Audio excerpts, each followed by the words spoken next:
Hi, this is Bee from Sorcery Soap and Hocus Pocus Crafts. And I had an idea, and I can't believe I haven't done this yet. But if you didn't know and you're new to the channel, I wrote 5 books on soap dough. Judge them however you like, but I did, which was a task in and of itself. And what I'd like to do today is read a little bit out of one of my books and then talk to you about what my thoughts were on that. And I hope that that's okay, and we'll see where we go with this. I was kind of delighted when I thought this idea up today. I was like, why haven't I thought of that? So these are the books. There's 2 recipe books. I separated those. One is for vegetable base, and the other one's for animal base. And they're almost the same except that. So just so you know, if you wanted both of them, there's going to be a little bit of repetition, but I needed to separate the books because there was an ask for that, and so I did. And then I have this is an enchanted book of peculiar ideas and soap potions. This was my first book. And then the magic of soap dough, second, third, fourth book maybe. And then soap craft inspiration. This one is all pictures, no words. And the reason that it's all pictures, really big pictures too, the reason that it's all pictures is because I felt a need for it in my world. And one of the things I do when I need inspiration is I look at pictures a lot. And I pull up that little kid in me. Like when I was a kid, we had a stack of, it was in a fancy thing, let me just tell you. It looked like a kind of a, we don't have them anymore, bookshelf, but like it was tilted. It was all fancy anyway. It was the Encyclopedia Britannicas. And I'd go sit in the hallway because that's where we kept them. We kept them in the hallway. I'd go sit in the hallway and I'd pull out a book randomly and look at all the pictures. And I'd get inspired, and then I'd start going down the rabbit hole reading things. So anyway, I wanted to read out of this book because I read something today that kind of caught my attention, and it seemed to be appropriate for myself. And yes, I did write this, and I still go back and read my books periodically. So this is an enchanted book of peculiar ideas and soap potions by me, and the cover's gone through lots of different phases. This is my favorite cover so far. But if you got one of the first books, then you have a different cover. And the page I picked is 45, and it's called The Soap Altar. We have to stop and be humble enough to understand that there is something called mystery. Paulo Coelho said that. Do you have a friend that wants something from you? No matter what is happening in your life, this person constantly pulls on you, asks you for something, or demands something of you? Does this same friend talk about themselves, but rarely ask about your life, your world? What if you are that person? What if you're the one making demands on your soap? How about offering something to your soap? Offer your open mind, your open heart, and trust the process. Not all places can be this open, however. This private, cloistered place is yours, all yours. This is your relationship to your soap, your craft. Your attitude, your emotional posture is up to you. It is, after all, a give and take. You give your time, effort, and materials and ask for a beautiful soap. What are you bringing to the table? What has soap given you? How do you make an offering? Offer an idea. I should change my glasses. That would be helpful. There. Take a walk outside. Use that as an offering by clearing your mind of clutter and resting the monkey mind. Offer a clear mind. This is no small task. Approach your soap table with a fresh perspective and new vigor towards making soap. Any of these actions and attitudes can be your offering to your soap. This is giving, not asking. Try this and see what happens. So the reason I wrote that is because it was my experience.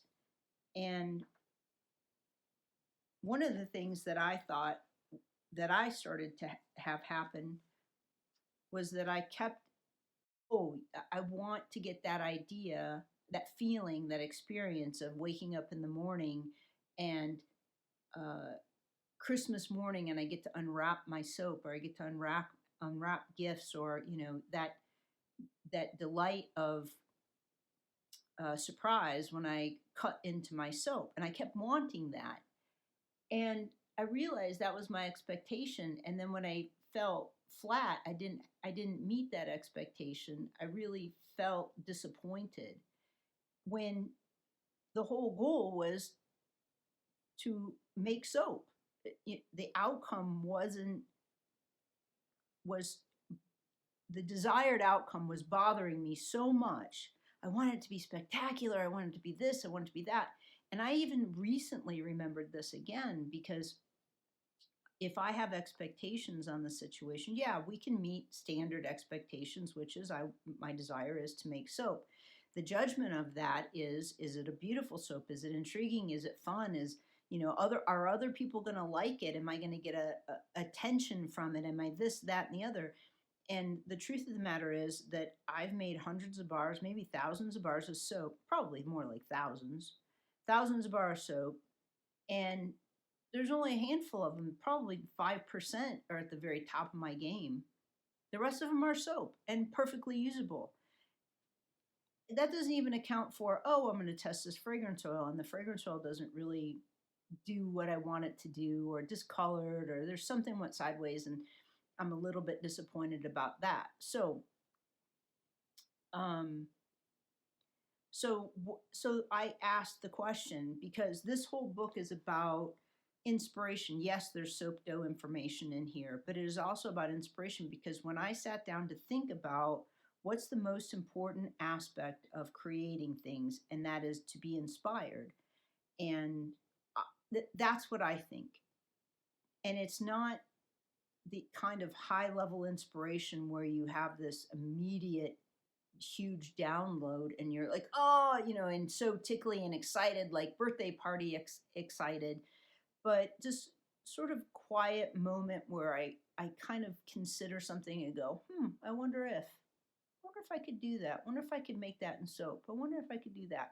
And those are the most beautiful, serene moments that I have while I'm making soap or creating something, is just the wonder if. So I decided that that would be the focus of this, is instead of having a direct to communicate the best that I can about this give and take relationship, about how to position yourself to be inspired and to learn how to listen to the quiet, soft voice of inspiration. I don't think inspiration is very loud.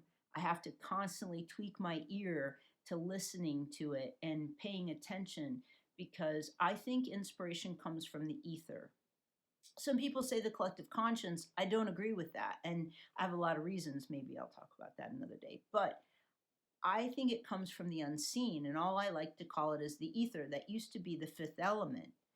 And we've sort of let that go for some odd reason. I don't know why, because I think it's really important. So even if you think about it, inspiration coming from your imagination, that's the unseen. So I thought that talking about and writing about, even if it's in a more fluid and soft way, helping you to support your inspiration was teaching you how to fish versus giving you a loaf of bread or a fish. And it's teaching you how to make that bread. And I thought that would be better so that you could tap into the well of inspiration that is always there if you listen to it, and then have an endless source of that. And I don't know why. That's just where I went with it, and that's what I thought. So I also examined what I ask of my craft and what I'm willing to give and what I'm willing to offer. And so I wrote this chapter about your soap altar. And and and that there's a trade all the time, and that's why I quoted Paulo Coelho, because I'll read this again. He says, we have to stop and be humble enough to understand that there is something called mystery. And I don't know how it all works at all. I'm in awe of the mystery of it all some days, and then other days quite frustrated. But that's my practice. And so I wanted to be that reminder that we can't always take from even our own craft. We can't always take from our own things. We have to offer things and give of ourselves. And, you know, as soap makers, we give a lot of ourselves. And if you back it all out, you know, you might make $1 an hour some days. And so, yeah, I understand that. But I also think that there's an awareness that needs to be brought to the table of this give and take, and even to the point where, you know, you could overflow your altar with offerings and not be in that rhythm of I'm going to offer and now I'm going to receive, I'm going to offer and I'm going to receive. So anyway, that's my thought on it. If you've read this chapter, tell me what you think of it. I asked a lot more questions than I offered information in that chapter. And if you like, I'll continue to read. And I'll just do a little short one today and see what you think about this. And I think I have one magic book left. And I was going to do a giveaway of this full set. And then I realized I don't think I have any more of the Magic of Soapdope book. So I'll have to look. And I'm sorry about that. That was my mistake.